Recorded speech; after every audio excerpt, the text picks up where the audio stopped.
Aujourd'hui, je viens vous parler d'éthique de l'intelligence artificielle. Donc, mon nom, c'est Joëlle Martineau. Je suis professeure au département de management à HEC Montréal et je m'intéresse depuis quelques années aux enjeux éthiques qui sont liés au développement de l'IA, mais aussi au développement de la gestion de l'exploitation des données massives qui sont nécessaires aussi pour le développement de l'IA. Aujourd'hui, mon objectif, ce n'est pas d'aller faire une plongée en profondeur dans un principal enjeu, par exemple, qui serait lié à l'IA. Mon objectif, c'est de faire plutôt un genre de mapping, là, une vue d'ensemble des principaux enjeux éthiques que l'on explore lorsqu'on s'intéresse à l'éthique de l'IA. On va voir quelques définitions. Premièrement, sur l'éthique, parce qu'on peut prendre pour acquis que tout le monde sait de quoi on parle lorsqu'on parle d'éthique, mais on va voir quelques petites définitions. Ensuite, quelques enjeux principaux liés à l'éthique de l'exploitation des données, et ensuite des enjeux liés à l'éthique de l'intelligence artificielle. Alors, quelques définitions rapides. Déjà, je vous donne une petite définition maison de ce qu'est l'éthique. Là, vous pouvez vous imaginer à quel point il y en a là, dans des définitions selon les domaines, selon les philosophes, etc. Je vous donne ma définition de l'éthique comme une réflexion. Une réflexion personnelle qui se collectivise éventuellement, mais bon, une réflexion personnelle sur nos préférences, hein, nos décisions, nos comportements qui visent le bien commun. Donc, c'est pas tant une réponse qu'un processus réflexif qui nous suit tout au long de notre vie. Évidemment, l'éthique est une branche de la philosophie, mais depuis peut-être les dernières décennies, on voit de plus en plus de contributions d'autres domaines, notamment de la sociologie, notamment de la psychologie, mais aussi des neurosciences, aussi, ce qui nous aide à bien comprendre finalement les comportements éthiques des individus et à peut-être éclairer différemment tous ces enjeux que l'on regarde. Moi, personnellement, je suis dans une école de gestion. Hein, je m'intéresse à l'éthique des organisations, qui est une éthique appliquée, vraiment, des fois qu'on appelle l'éthique des affaires, mais je m'intéresse pas seulement aux entreprises privées, mais aussi aux différents types d'organisations, qu'elles soient gouvernementales, publiques ou, par exemple, des OBNL. L'éthique des données, l'éthique de l'intelligence artificielle, ce sont aussi des branches, hein, des sous-domaines de l'éthique qui s'intéressent à ces questionnements-là. Ce sont des éthiques appliquées. Contrairement, parfois, on va avoir une vision de l'éthique que c'est très théorique, que c'est très peut-être parfois dans les nuages pour certaines personnes, tandis que l'éthique des données, l'éthique de l'intelligence artificielle, c'est vraiment pas dans les nuages, c'est tout à fait appliqué. On tente de trouver des solutions concrètes à des problématiques qui existent et qui sont qui ont des impacts dans le monde réel. Évidemment, ce qui arrive, c'est qu'on voit avec l'intelligence artificielle que le manque peut-être d'encadrement juridique de l'IA au niveau international, couplé finalement à cette effervescence. On est ici dans une conférence sur l'intelligence artificielle. Je suis certaine que dans la salle, beaucoup d'entre vous partagez un grand enthousiasme sur les promesses de l'intelligence artificielle. Et donc, ces promesses-là, ces transformations tellement rapides en intelligence artificielle, l'avancement de la recherche tellement rapide et fulgurant font que on se doit quand même d'avoir une réflexion éthique sur le développement et la nécessité parfois même de ces technologies-là dans différents contextes. Aujourd'hui, je vous parle principalement d'éthique, des enjeux éthiques de l'IA dans le domaine de la santé, mais vous allez voir, des fois, je sors un petit peu là, du domaine de la santé puisqu'il y a des enjeux qui sont aussi communs. Alors, l'éthique des données, on s'intéresse aux enjeux éthiques qui sont liés à l'exploitation des données. Et l'éthique de l'intelligence artificielle, on s'intéresse aux bénéfices, mais aussi aux risques qui sont liés au développement de ces nouvelles technologies-là. Une question de recherche que l'on poursuit lorsqu'on réfléchit à l'éthique de l'IA, c'est notamment comment on est capable finalement de prévenir et réduire les risques qui sont liés au développement de l'IA sans nécessairement restreindre ou contraindre le développement de ces nouvelles technologies-là. Donc, on tente, du moins personnellement, je tente d'adopter une position, je dirais, critique et constructive de ces développements et ces déploiements-là dans le milieu de la santé, mais aussi dans d'autres types d'organisations. Oui, l'objectif, c'est pas de faire nécessairement barrière, mais de lever des drapeaux là où il y a des problématiques importantes à corriger et là où on doit soit reculer, prendre un temps et pour corriger finalement des éléments de ces technologies-là. Je veux vous présenter ici là, quelques enjeux. Et comme je vous dis, l'idée, c'est de faire un mapping. C'est pas d'aller en profondeur. Et puis, si vous avez des questions spécifiques à la fin de la présentation, ça me fera plaisir d'y répondre. Donc, quelques éléments principaux qui sont liés à l'exploitation des données. Et je vous les présente selon, finalement, le cycle de vie là, des données qui correspond à cette boucle là, que l'on voit souvent là, avec différentes versions que l'on peut retrouver. Et donc, il existe des enjeux éthiques qui sont présents dès la collecte des données. Et je vais revenir principalement sur l'idée l'enjeu du consentement et du manque de transparence, ou du moins du manque de consentement et du manque de transparence que l'on peut voir dans le déploiement de ces technologies-là, notamment. Donc, différents enjeux qui sont liés à la collecte de données, notamment la protection de la vie privée aussi. Différents enjeux qui sont liés au storage de ces données-là et éventuellement à son utilisation. Dans le storage, on a vu énormément de problématiques liées, par exemple, à la sécurité des données. On n'a qu'à penser aux fuites de données qu'on a eues ici au Québec et à l'étranger. On peut juste penser à Desjardins, Equifax, etc., qui a touché beaucoup de nos populations, des gens du Québec qui ont été finalement affectés par ces fuites de données. Donc, dans les processus aussi d'exploitation ou de ces données-là, il existe plein d'enjeux sur la qualité des données, la fiabilité des données, la représentativité aussi des données qui peuvent finalement faire émerger des problématiques, notamment de discrimination, on le verra plus tard.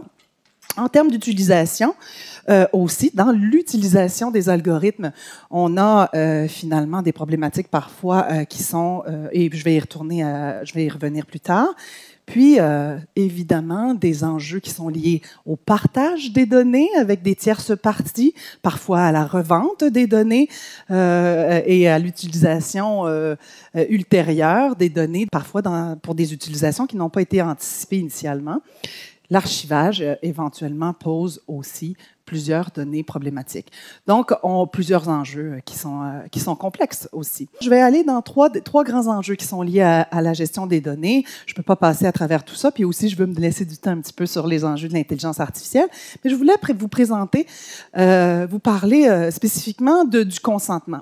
Le consentement à la collecte de données, c'est quelque chose que l'on voit comme étant évidemment bénéfique. On a envie, lorsqu'on fait de la recherche, par exemple, dans le milieu de la santé, on a besoin des données. On a besoin de données pour faire avancer aussi les recherches en intelligence artificielle. Cela dit, il n'est pas toujours clair pour les propriétaires des données que ces données, d'ailleurs, que les données sont réellement des données de santé, des données personnelles. Et on voit finalement que les données qui sont collectées sur les individus sont beaucoup plus larges que ce qu'on pouvait penser initialement, c'est-à-dire ce qui fait partie du dossier de santé des individus. Mais on voit que c'est beaucoup plus large que ça.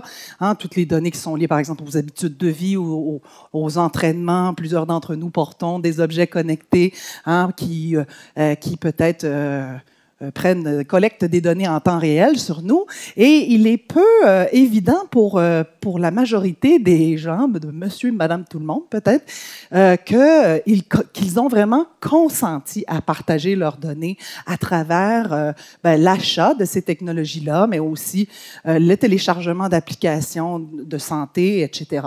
Donc, le consentement, il est extrêmement important, puisque c'est le consentement dans le milieu de la santé, le consentement aux soins, mais aussi le consentement à la collecte de données qui protège aussi l'autonomie des individus, c'est-à-dire leur capacité de décider pour eux-mêmes, de décider qu'est-ce qu'ils veulent faire avec leur vie à eux, mais aussi avec leurs données qui en sont un peu l'extension.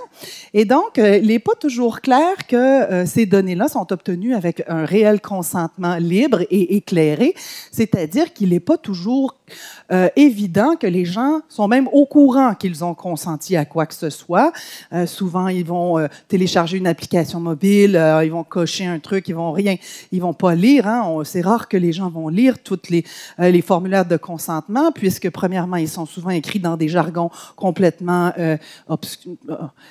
complètement opaques là, pour des personnes qui n'ont pas de background au niveau juridique, là, et sont super longs. Et en plus, donc on coche comme ça, et les gens, lorsqu'ils cochent, ils sont pas au courant finalement que ce qu'ils viennent de faire, c'est de signer un contrat finalement avec une entreprise, avec une organisation, et quels étaient les tenants de ce contrat-là.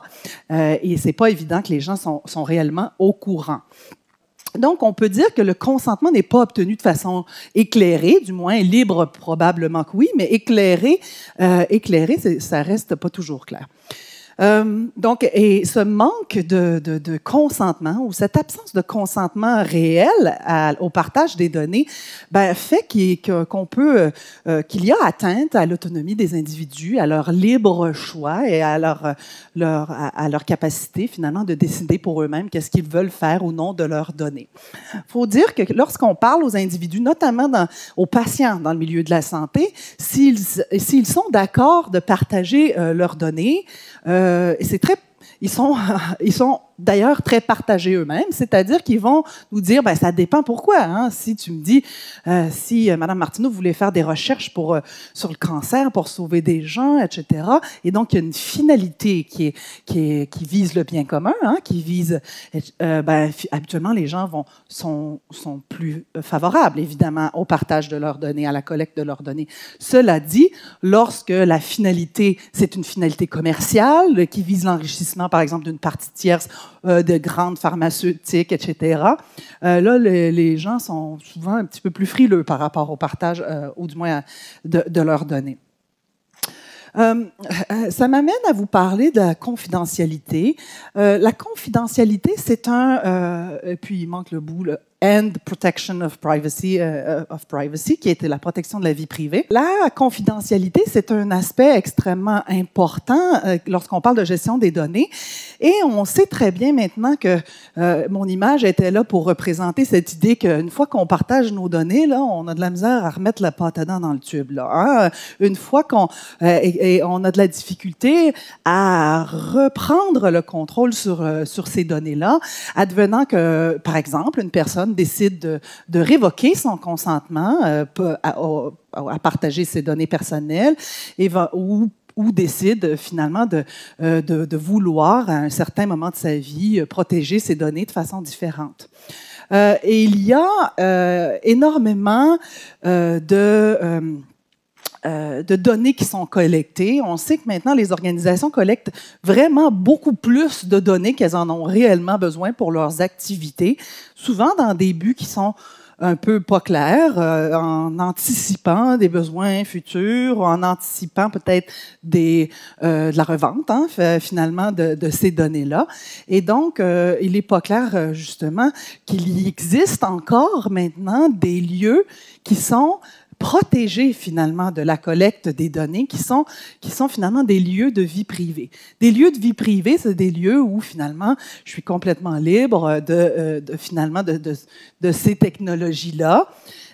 Et puis, peut-être certains d'entre vous avaient, par exemple, des objets connectés. Moi, mon mari est très enthousiaste par rapport à toutes ces technologies-là. Alors, il achète tout ça dès que ça sort, là. Et puis, chez nous, j'ai une machine Alexa qui sert finalement juste à allumer les lumières, mais qui, lorsque je suis chez moi, semble m'écouter un peu en temps réel. Moi, comme par extension, mon mari a acheté la machine, on semble avoir consenti à cette présence, omniprésence peut-être chez moi, mais par exemple, quand ma mère vient de me visiter, ma mère n'a pas consenti à ce que Alexa l'écoute. Il n'y a pas vraiment moyen non plus de s'échapper finalement de cette collecte de données-là en temps réel. Et donc, il n'y a pas de consentement dans ce cas-là sur pour les données de ma mère, dans mon exemple là, que je vous donne ici. On sait aussi que les données, souvent, on va dire qu'elles sont anonymisées, elles ne sont plus des données personnelles lorsqu'elles sont dépersonnalisées ou anonymisées. Et on sait maintenant que c'est pas vraiment vrai, c'est-à-dire que il y a un grand potentiel de réidentification des données et on le voit qu'avec 4 points de données, maintenant, on peut réidentifier des personnes de façon extrêmement simple. Et donc, ce n'est pas l'anonymisation des données n'est pas une protection, du moins, n'offre peut-être pas le niveau de protection qu'on anticipait ou qu'on nous promet parfois. Ensuite, au niveau de la fiabilité et de la qualité des données, ce qui arrive, et puis je vais y revenir tantôt, mais il y a des problématiques au niveau des données qui sont choisies pour entraîner les fameux algorithmes d'intelligence artificielle. Et ces données-là, elles peuvent avoir des défauts de qualité là, qui sont intrinsèques à ces jeux de données, mais aussi il peut y avoir des enjeux de représentativité, des enjeux finalement de fiabilité de ces données-là qui font que on peut développer ou du moins entraîner des algorithmes sur des jeux de données qui vont finalement faire émerger des éléments discriminatoires ou du moins qui vont apprendre des biais aux algorithmes à travers finalement l'entraînement des algorithmes sur ces données-là. D'où l'importance de la phase de validation lorsqu'on développe de tels algorithmes. Finalement, je vous parle juste d'un petit... On dirait que tous mes sous-titres ont été coupés, là, mais bon. Je vous parle un peu ici finalement de la sécurité, mais aussi de comment les données nous identifient maintenant. C'est-à-dire que ce qu'on voit maintenant dans cette transition numérique, dans ce monde qui est de plus en plus numérique, que nos données, elles nous définissent de plus en plus.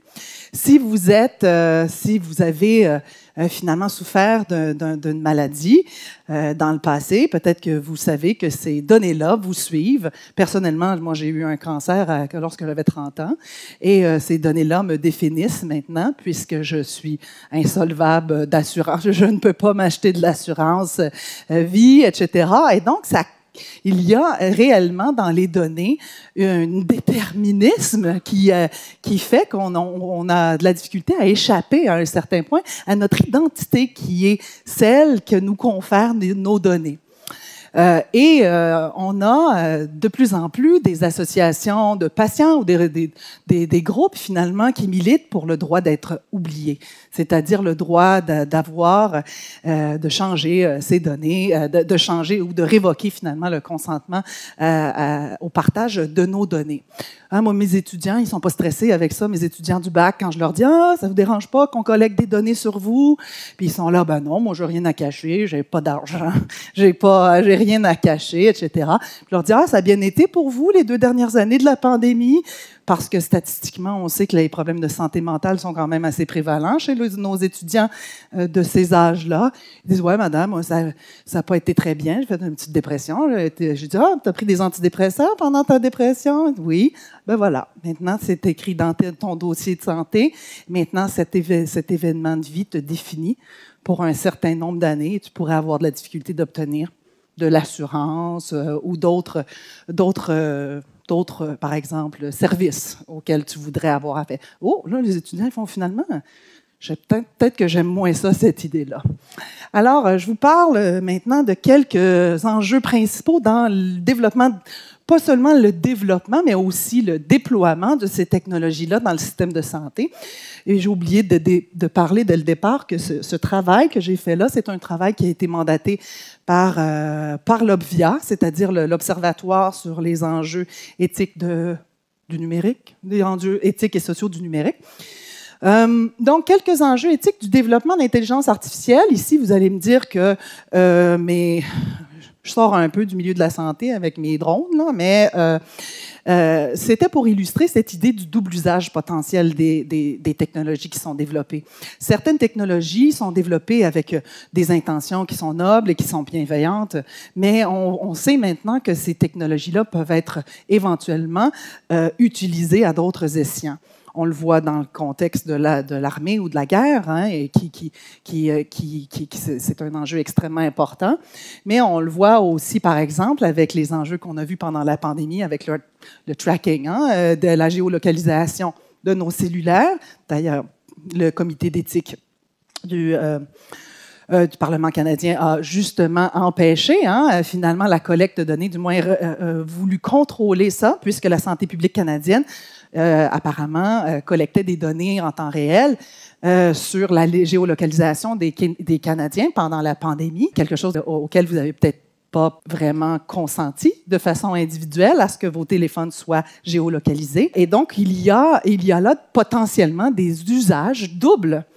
Des usages très positifs de l'intelligence artificielle dans le milieu de la santé, mais aussi des usages qui peuvent être négatifs. Vous allez me dire, peut-être ça valait la peine de géolocaliser les gens pendant la pandémie. Bon, on pourrait faire le débat là-dessus, mais du moins, on n'a pas pu y échapper, là, hein? C'est-à-dire qu'on n'a pas pu consentir et dire, ben moi, ça ne me tente pas, là, cette histoire-là de géolocalisation. Et donc, il n'y a pas eu réellement de transparence à ce niveau-là et aussi de consentement réel. Ici, je voulais vous parler d'un autre enjeu important, celui de l'explicabilité de l'intelligence artificielle, notamment des technologies d'apprentissage machine, d'apprentissage automatique, d'apprentissage profond.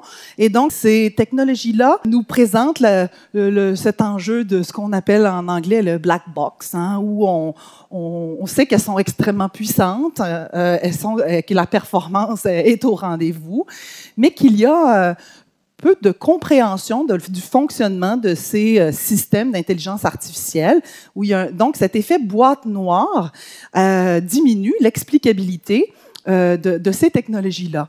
Vous allez me dire, mais que ça change si on ne le sait pas, là, comment ça marche, mais que ça marche. Ben, je vais vous dire, si à la fin, le choix, l'output du système d'intelligence artificielle, c'est un choix de traitement, c'est un plan de traitement, c'est un choix de médicaments, etc., ben moi, comme patiente, je veux le savoir. Hein? Je veux savoir comment tu es arrivé à cette... D'ailleurs, je le demanderai à mon professionnel de santé. Pourquoi vous avez favorisé tel traitement et non pas tel traitement? Pourquoi vous me proposez une chirurgie et non pas de la chimiothérapie pour, par exemple, soigner un cancer, etc.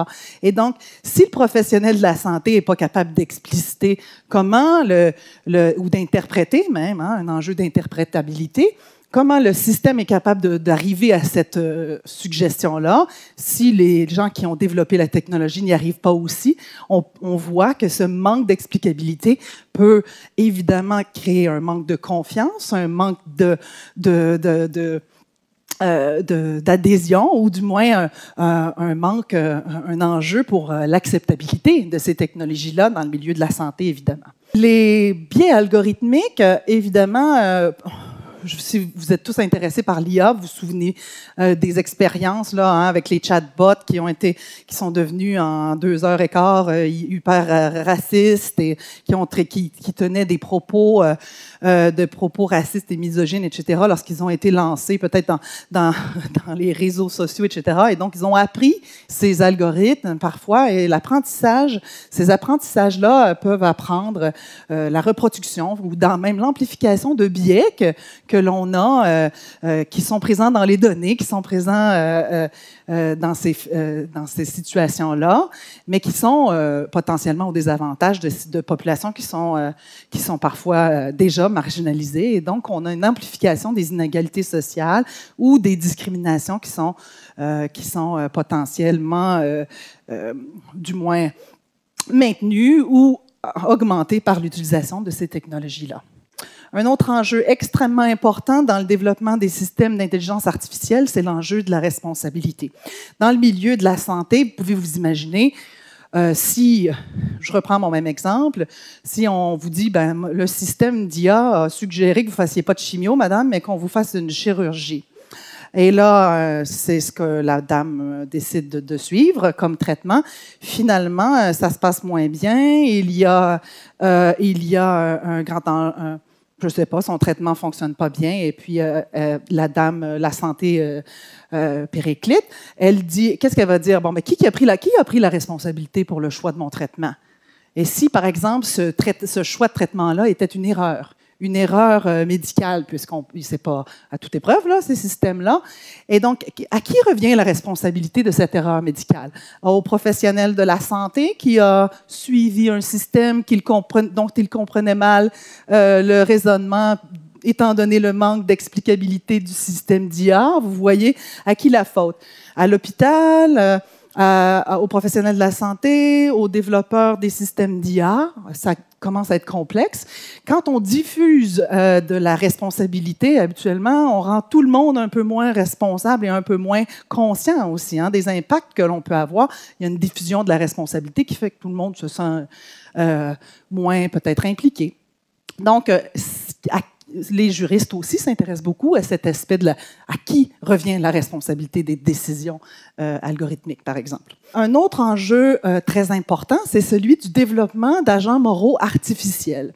C'est quoi un agent moral artificiel? C'est un agent artificiel de l'IA qui peut prendre des décisions morales. OK? Vous pouvez vous imaginer, si on remplace des robots, si on détermine des robots qui sont un peu des robots compagnons. Imaginons les robots compagnons, c'est à la mode ça, de vouloir développer des robots compagnons dans certains pays. On veut développer des robots compagnons pour tenir compagnie, par exemple, aux personnes âgées. On a vu à quel point il y a des personnes âgées qui sont isolées. Bon, outre l'idée peut-être qu'on n'est pas d'accord avec cette idée que le futur, l'avenir des personnes âgées, ce sera de parler à des robots, donc de façon, dans l'absolu, peut-être qu'on n'est pas trop d'accord avec ça. Du moins, moi, je trouve que c'est peut-être pas l'avenir que je souhaite pour l'humanité. Mais outre ça, si ce robot compagnon détecte, je sais pas, de la dépression chez cette personne, détecte un enjeu spécifique, et donc il doit faire une décision ou un raisonnement moral sur cette interaction avec un humain, etc. D'où vient cette morale? Et donc, on en a plein la morale. Vous adhérez à différentes morales, différentes religions, différentes façons de voir le monde, différentes idéologies. Si vous êtes aux États-Unis, vous voyez bien que les idéologies s'opposent, elles sont de plus en plus polarisées. On y met quoi comme idée, là? On y met quoi comme morale à cet agent artificiel? Et donc, on lui laisse apprendre une morale seule ou on lui programme quelque chose, et donc, quelle morale on pourrait déléguer? Et donc, finalement, il y a aussi cette idée de la responsabilité morale que l'on délègue au système d'intelligence artificielle. Quelques autres enjeux sur l'éthique de l'intelligence artificielle. Bien, le futur, les enjeux existentiels. Ça revient un petit peu à ce que je vous disais sur les fameux robots compagnons là, pour nos personnes âgées pour le futur. Est-ce que c'est ça que l'on veut pour le futur? Est-ce qu'on veut... certains d'entre vous vont peut-être dire que c'est comme de la science-fiction, cette idée que l'on merge un jour avec les robots et que l'on fasse peut-être plus qu'un avec la technologie. Bon, je suis d'accord qu'on est peut-être loin de la coupe aux lèvres, mais quand même, il y a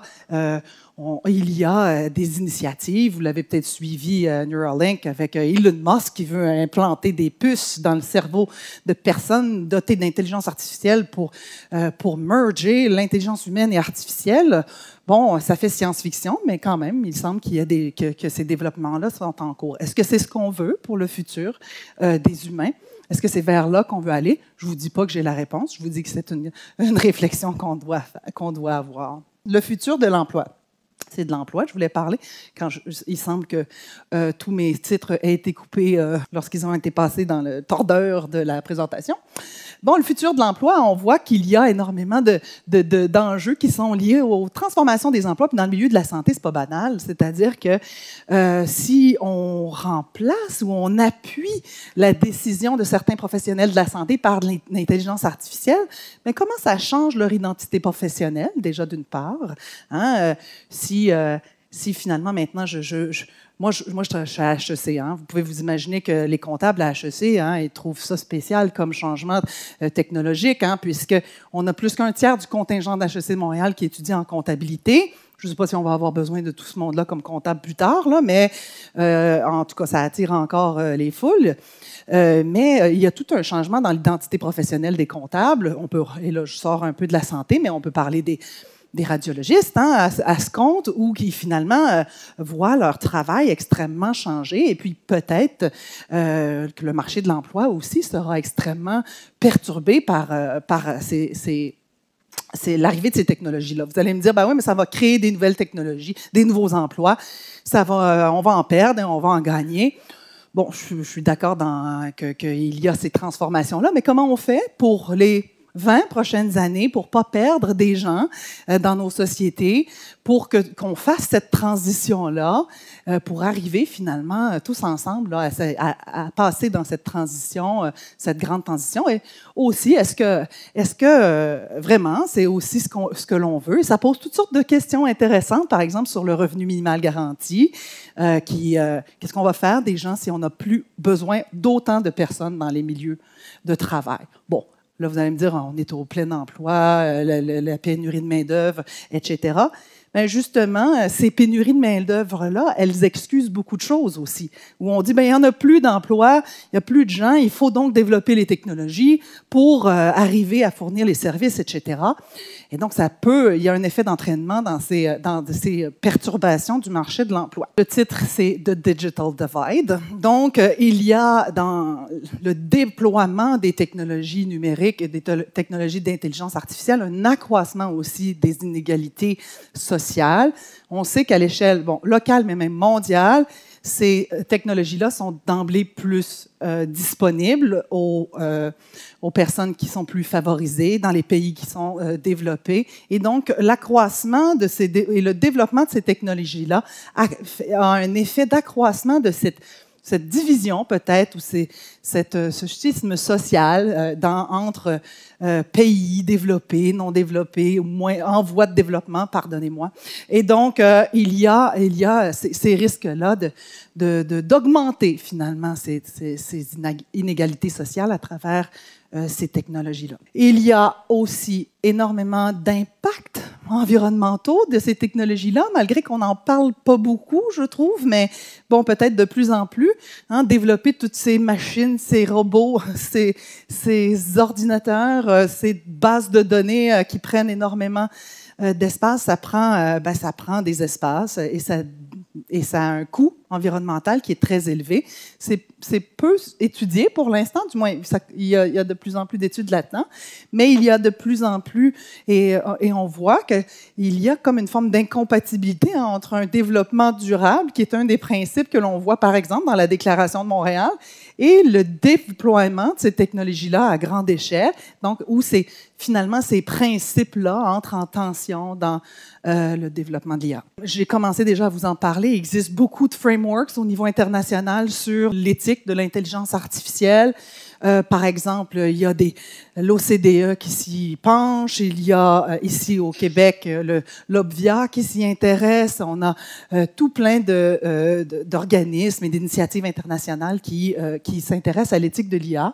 Ici à Montréal, et ici même à l'Université de Montréal, il y a eu cette initiative de la Déclaration de Montréal qui présente des principes intéressants pour tenter d'encadrer le développement éthique et responsable des technologies d'IA. Déjà, je vous ai déjà parlé de potentialité de tension entre ces principes-là. Je n'irai pas plus en profondeur là-dedans, mais pour vous dire que l'application réelle des principes, par exemple, de la Déclaration de Montréal, dans le concret, c'est pas si simple que ça. Et il y a aussi des guides normatifs qui émanent du milieu privé, par exemple de l'entreprise privée, celui-ci d'Accenture, celui-ci de Microsoft, qui a développé des guides sur le développement de l'IA responsable. Même Microsoft a rencontré le pape pour discuter d'éthique de l'IA. Donc, il y a même des initiatives divines en matière d'éthique de l'IA. Mais ce qu'on comprend, c'est qu'on est loin de trouver le Graal, le Saint Graal, si je reste dans ma lancée religieuse, là. On est loin de là, puisque, comme je vous dis, on est encore à explorer ces enjeux.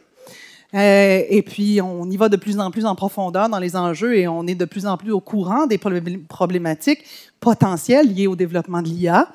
Mais comment on les corrige, comment on les prévient dans le monde réel, dans des situations très concrètes, C'est extrêmement compliqué. Et donc, pour ça que je vous dis le Saint Graal en ce moment, c'est d'essayer de faire descendre ces grands principes d'éthique qui proviennent de grandes initiatives mondiales dans le travail réel d'ingénieurs, de gens qui travaillent en sciences des données et qui, finalement, lorsqu'on les met ensemble, parlent un peu, pas tout le temps, le même langage. Lorsqu'on met des éthiciens, des gens en sciences des données, des ingénieurs autour de la table, vous pouvez vous imaginer que parfois, c'est pas simple de tous se comprendre et de travailler en interdisciplinarité. Donc, pour moi, je vois vraiment le futur de l'éthique de l'IA comme un travail très interdisciplinaire qui n'est pas toujours simple à faire, cette interdisciplinarité, mais qu'on doit vraiment favoriser au sein des équipes qui développent de l'IA, mais aussi qui le déploient dans notre milieu de la santé. Par exemple, si on regarde en Europe ce qui se passe aujourd'hui depuis quelques années, en fait, il y a ce qu'on appelle le RGPD ou GDPR, oui. Le Global Data Privacy Rules. Ici, c'est la loi 64 qui commence à s'installer et tout ça. Est-ce que ça, c'est suffisant? Est-ce que dans le domaine de la santé, des hôpitaux et tout ça, est-ce que c'est assez fort pour garantir, entre parenthèses, la confidentialité des données, le privacy des données? Est-ce que vous êtes confortable avec ça? Est-ce que c'est quelque chose qui va être adopté dans le domaine de la santé, qui va être utilisé pour justement s'assurer qu'il n'y a pas de fuite de données puis que les gens sont toujours en contrôle de leurs données? Merci pour la question. Déjà, je vais vous répondre, puisque je m'intéresse à l'éthique de l'IA. Je ne suis pas juriste, mais je vais vous dire que, évidemment, j'accueille favorablement tous les efforts pour encadrer davantage la protection des données. Le RGTP en Europe a été vraiment un avancement pour tenter, finalement, de redonner un peu de contrôle des personnes sur leurs données personnelles.